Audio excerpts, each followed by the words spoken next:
अध्याय -37 चावड़ी समारोह। इस अध्याय में हम कुछ वेदांतिक विषयों पर प्रारंभिक दृष्टि से समालोचना कर चावड़ी के भव्य समारोह का वर्णन करेंगे। प्रारंभ। धन्य हैं श्री साई, जिनका जैसा जीवन था वैसा ही अवर्णनीय लीला विलास और अद्भुत क्रियाओं से पूर्ण नित्य के कार्यक्रम भी। कभी तो वे समस्त सांसारिक कार्यों से अलिप्त रहकर कर्मकांडी से प्रतीत होते और कभी ब्रह्मानंद और आत्मज्ञान में निमग्न रहा करते थे।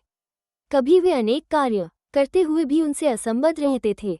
यद्यपि कभी कभी वे पूर्ण निष्क्रिय प्रतीत होते, तथापि वे आलसी नहीं थे। प्रशांत महासागर की तरह सदैव जागरूक रहकर भी वे गंभीर, प्रशांत और स्थिर दिखाई देते थे।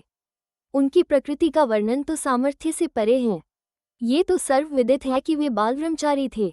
वे सदैव पुरुषों को भ्राता तथा स्त्रियों को माता या बहन सदृश ही समझा करते थे।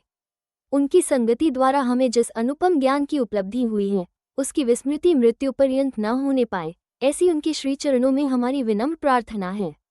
हम समस्त भूतों में ईश्वर का ही दर्शन करें और नामस्मरण की रसानुभूति करते हुए हम उनके मोहविनाशक चरणों की अनन्य भाव से सेवा करते रहें, यही हमारी आकांक्षा है। हेमाड पंत ने अपने दृष्टिकोण द्वारा आवश्यकतानुसार वेदांत का विवरण देकर चावड़ी के समारोह का वर्णन निम्न प्रकार किया है।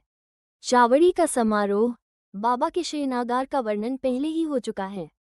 वे एक दिन मस्जिद में और दूसरे दिन चावड़ी में विश्राम किया करते थे और यह कार्यक्रम उनकी महासमाधि पर्यंत चालू रहा। भक्तों ने चावड़ी में नियमित रूप से उनका पूजन अर्चन 10 दिसंबर सन 1909 से आरंभ कर दिया था। अब उनके चरणाम्बुजों का ध्यान कर हम चावड़ी के समारोह का वर्णन करेंगे। इतना मनमोहक दृश्य था कि देखने वाले ठिठक कर रह जाते थे और अपनी सुध बुध भूल यही आकांक्षा करते थे कि ये दृश्य कभी हमारी आंखों से ओझल न हो। जब चावड़ी में विश्राम करने की उनकी नियमित रात्रि आती तो उस रात्रि को भक्तों का अपार जन समुदाय मस्जिद के सभा मंडप में एकत्रित होकर घंटों तक भजन किया करता था। उस मंडप के एक ओर सुसज्जित रथ रखा रहता था और दूसरी ओर तुलसी वृंदावन था।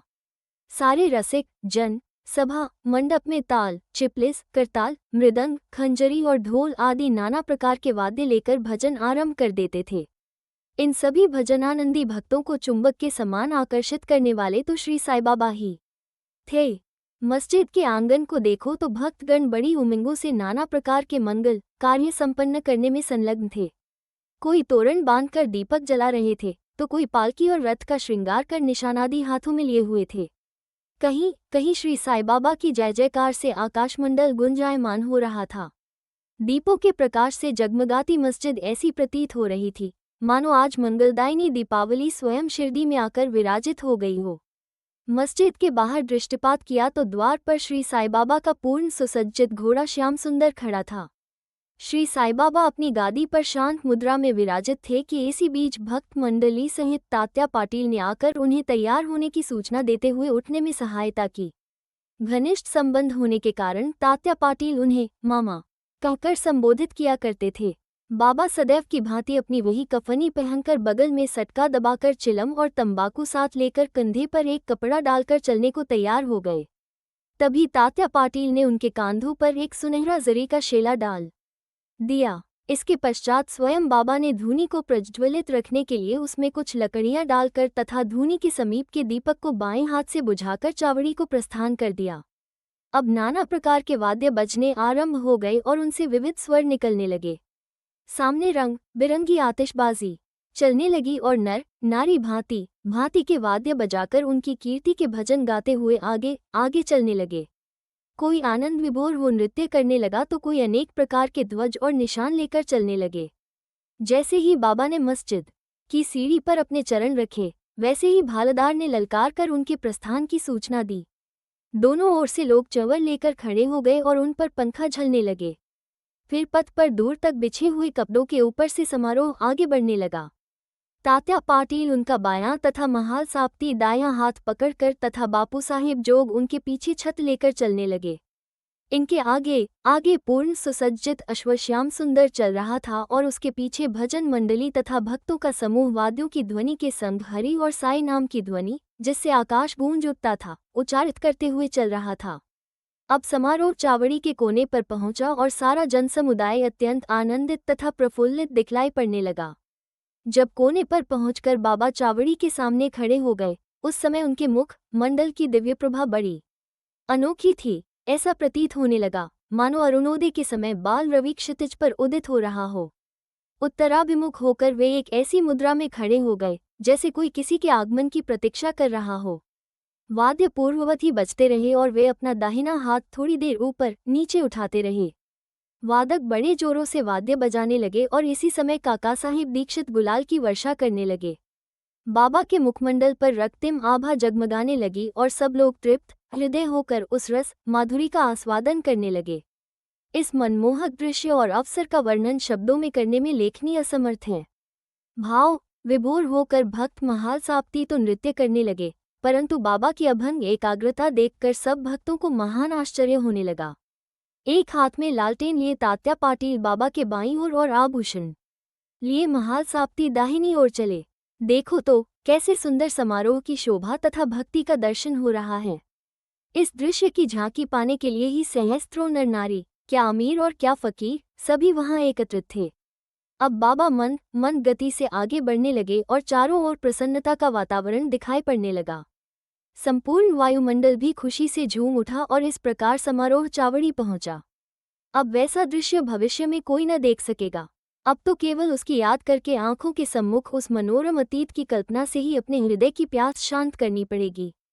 चावड़ी की सजावट भी अति उत्तम प्रकार से की गई थी।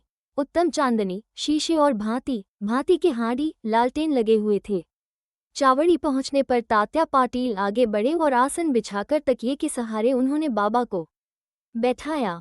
फिर उनको एक बढ़िया अंगरखा पहनाया और भक्तों ने नाना प्रकार से उनकी पूजा की। उन्हें स्वर्ण मुकुट धारण कराया तथा फूलों और जवाहरों की मालाएं उनके गले में पहनाई।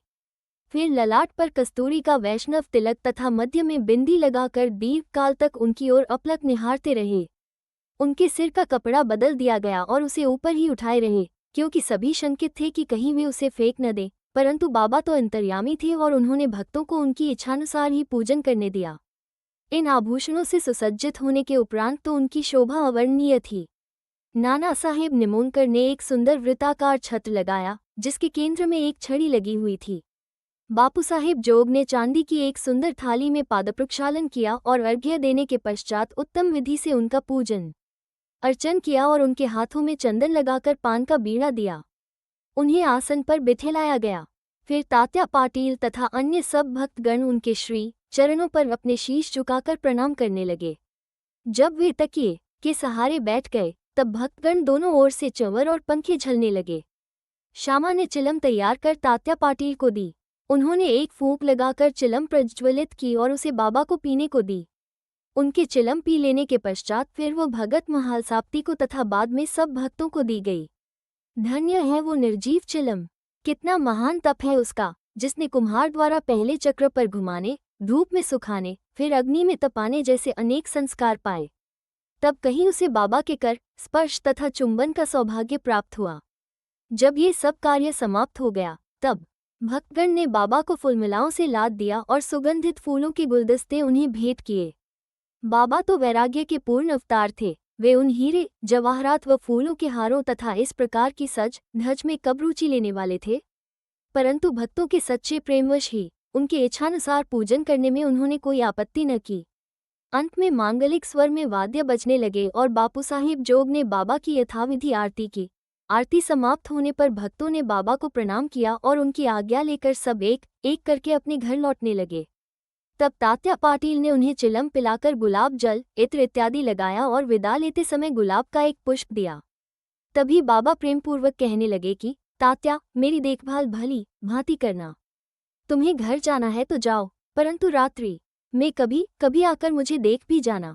तब स्वीकारात्मक उत्तर देकर तात्या पाटिल चावड़ी से अपने घर चले गए।